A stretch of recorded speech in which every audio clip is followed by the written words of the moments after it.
Hello guys! Ang topic naman natin today is kung paano i-compute yung magiging penalty sa BIR kapag hindi agad nabayaran yung mga taxes on time, kagaya ng capital gains tax, donor's tax, estate tax, at documentary stamp tax. So bago tayo mag-umpisa guys, huwag kalimutang mag-subscribe sa aming channel. Kung may mga katanungan or clarification din kayo, mag-comment lamang sa comment section at sisikapin naming sagutin ang bawat tanong. So overview po muna tayo ng step 1, 2, 3.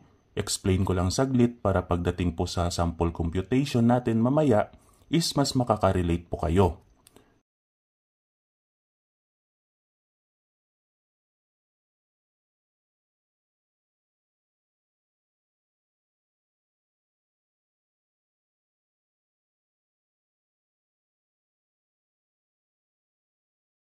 Take note po na ang computation na ito is applicable for all transactions like deed of sale, donation, or pag mag-settle ng estate ng namatay.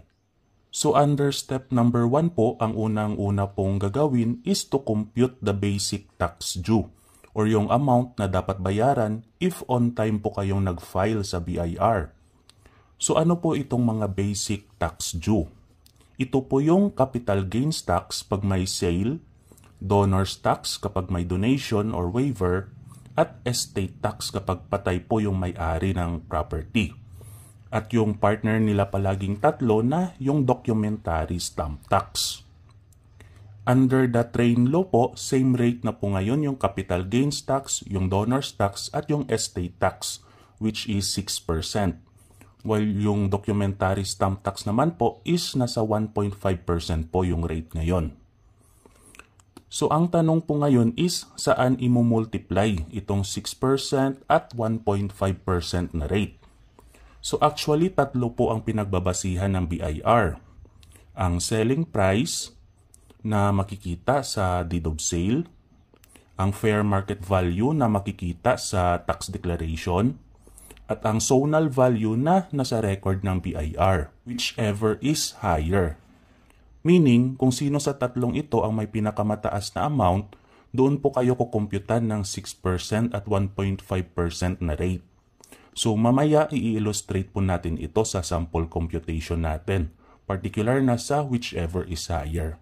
Yung estate tax naman po pala is nakabase sa net estate at the time of death ng namatay na may-ari. Pero good news po dahil extended pa naman po ang estate tax amnesty until June 14, 2025. So wala pong magiging penalty for late filing. So kapag na-determine na po natin kung magkano yung babayaran na capital gains tax or donor's tax at documentary stamp tax, punta na po tayo sa exciting part or dito sa step number 2, which is i-compute na po natin yung mga penalties, surcharge at interest. So tatlong klase po usually yung penalties na babayaran. Yung first po is yung one-time payment na surcharge, which is 25% po ng capital gains tax or donor's tax or documentary stamp tax na babayaran. So hindi po sa value ng property nakabase yung mga penalties, but sa basic tax due na supposedly dapat ninyong bayaran like capital gains tax, donor's tax at documentary stamp tax. Next kind of penalty naman po is yung interest, which is 12% per year. So ito po usually yung nagpapalobo ng tax na babayaran because of penalty. Dahil yearly po ay pinapatawan kayo ng 12% na interest after due date. Then last penalty na ini-impose po nila is yung compromise penalty. Actually wala itong fixed rate at nakadepende lang yung amount na babayaran kung saang bracket papasok yung tax ninyo based dito sa Revenue Memorandum Order Number 7-2015. So mamaya sa sample computation natin, i-illustrate din po natin ito. So kapag na-compute na po ang mga penalties, surcharges at interest, punta na po tayo sa step number 3. I-add na po natin yung amount ng basic tax due or yung capital gains tax or donor's tax at yung documentary stamp tax at yung amount na nakuha natin under step 2 or yung magkano yung total penalties para makuha po natin yung total tax due. So dumako na po tayo ngayon sa sample computation natin. So under step number 1 po is i-compute muna natin yung basic tax due or yung capital gains tax or donor's tax at yung partner nila na documentary stamp tax. So again, ang rate po ng capital gains tax is 6% while yung documentary stamp tax naman po is 1.5% based on selling price na makikita sa deed of sale, sa fair market value na makikita sa tax declaration, or sa zonal value na makikita sa record ng BIR, whichever is higher sa tatlo. For donor's tax naman po, nakabase naman po yung rate na 6% sa fair market value at sa zonal value lang since wala naman pong bentahang naganap. So to illustrate po yung whichever is higher, gumawa ako ng dalawang example.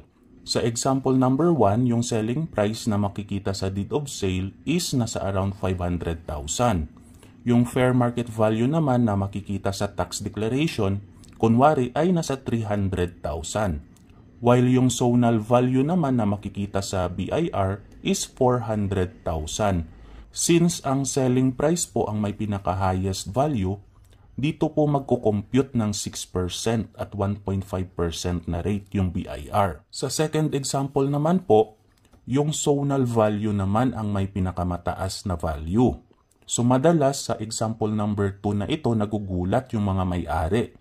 Dahil pag nakomputan na sila ng BIR, bakit daw ang laki samantalang yung amount ng selling price ay mababa naman? So again po, to reiterate, hindi lang sa selling price nakabase yung BIR pag mag-compute ng tax, but also sa fair market value ng lupa at sa zonal value. So in short po, kung saan sila mas makakasingil ng malaki, yun po ang pagbabasihan nila.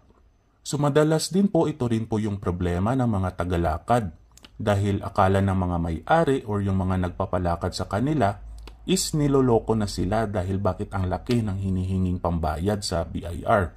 Ganitong amount lang naman yung selling price. So klaro na po tayo dito ha sa whichever is higher. Subukan naman natin ngayon na mag-compute na talaga. Kunwari, 500,000 yung highest value na pinagbasihan ni BIR. At kunwari, after 1 year lang din after ng date of notarization, nagpa-compute. So for capital gains tax or donor's tax, ang rate po again is 6%. So para makuha po ang 6% ng 500,000, i-multiply lang po natin yung 500,000 sa 0.06. So 500,000 times 0.06 is equal to 30,000. So 30,000 po yung magiging capital gains tax natin based sa example na 500,000. Para naman sa documentary stamp tax, again ang rate po natin is 1.5%. So para makuha ang 1.5% ng 500,000, imumultiply po natin yung 500,000 sa 0.015. So 500,000 times 0.015 is equal to 7,500 pesos. So ang documentary stamp tax na babayaran po kapag yung value ng lupa is 500,000 is 7,500. So ang total tax na babayaran sa BIR kapag on time naman yung pagbayad, meaning walang mga penalty or interest, is nasa around 37,500 lang. Since na-determine na po natin ang basic tax due or yung babayarang capital gains tax or donor's tax at yung partner nila na documentary stamp tax, punta na po tayo sa step number 2. Apply na po natin yung magiging penalties kapag 1 year na ang lumipas from deadline. So again po, ang penalties na babayaran is itong tatlo, yung surcharge, yung interest at yung compromise penalty. So again, sabi ko kanina na yung pinagbabasihan ng mga rate na ito is yung basic tax due, which is yung capital gains tax or yung donor's tax at yung documentary stamp tax, at hindi po yung value ng lupa. So based sa sample computation natin kanina, ang donor's tax or capital gains tax na babayaran is 30,000 pesos. So magkano yung magiging penalties applying the following rates? So para sa surcharge, 25% ng 30,000 pesos is 7,500. I-multiply lang po ninyo yung 30,000 sa 0.25.